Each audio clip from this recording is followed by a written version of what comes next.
Swedish জলবায়ু কর্মী Greta Thunberg একজন ঝামেলাবাজ এমন মন্তব্য করেছেন মার্কিন প্রেসিডেন্ট ডোনাল্ড ট্রাম্প। ত্রাণবাহী নৌবহর গ্লোবাল সুমুদ ফ্লোটিলায় করে গাজা যাওয়ার চেষ্টা, ইসরায়েলি বাহিনীর হাতে আটক এবং নির্যাতিত হওয়াকে কেন্দ্র করে গ্রেটা থুনবার্গকে এই উপহাস করেন তিনি।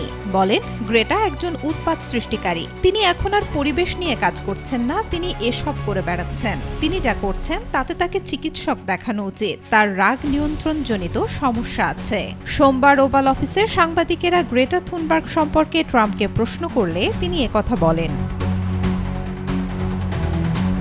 শনিবার ইসরায়েলি বন্দিদশা থেকে ফিরে আসার পর সুমুদ ফ্লোটিলার কয়েকজন অধিকার কর্মী অভিযোগ করেন, গ্রেটা থুনবার্গ সহ আটক অধিকার কর্মীদের নির্যাতন করেছে ইসরায়েল। গ্রেটাকে মাটির উপর দিয়ে টেনে হিঁচড়ে নিয়ে যাওয়া হয়, তাকে ইসরায়েলি পতাকায় চুমু খেতে বাধ্য করা হয়, এমনকি তার শরীরে জড়িয়ে দেয়া হয় ইসরায়েলের পতাকা।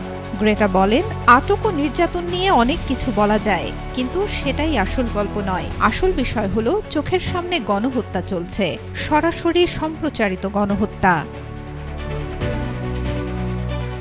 আরও বলেন, কেউ যেন বলতে না পারে আমরা জানতাম না, আমরা দেখিনি। চোখ সরিয়ে নেয়ার সুযোগ নেই। ইসরায়েল পরিকল্পিতভাবে পুরো জনগোষ্ঠী নিশ্চিহ্ন করার চেষ্টা করছে। মানুষ এত নিষ্ঠুর হতে পারে তা কল্পনা করা যায় না। অবরুদ্ধ কোটি কোটি মানুষের খাবার কেড়ে নেওয়া হচ্ছে। তবে নির্যাতনের এই অভিযোগ নাকচ করে দিয়েছে ইসরায়েল। ইসরায়েলের জাতীয় নিরাপত্তা মন্ত্রী ইতামার বেন-গাভির বলেন, তিনি নাকি বন্দীদের কঠোর অবস্থার মধ্যে রাখা নিয়ে গর্বিত। গত শুক্রবার গাজাগামী ত্রাণবাহী নৌবহর গ্লোবাল সুমুদ ফ্লোটিলার 400 জনের বেশি অধিকার কর্মীকে আটক করে ইসরায়েলি নৌবাহিনী। এর মধ্যে গ্রেটা থুনবার্গও ছিলেন। ওই নৌবহর সমুদ্রপথে গাজার অবরোধ ভাঙার চেষ্টা করছিল। পরে শনিবার আটক 130 জনের বেশি অধিকার কর্মীকে তুরস্কে ফেরত পাঠানো হয়। আর সোমবার গ্রেটা থুনবার্গ সহ আরও একদল অধিকার কর্মীকে গ্রিস ও স্লোভাকিয়ায় ফেরত পাঠায় Israel.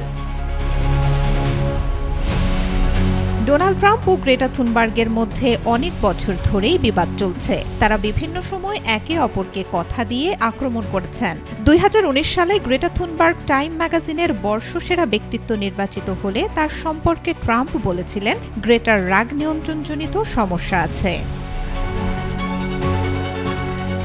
Desk report, B news 24।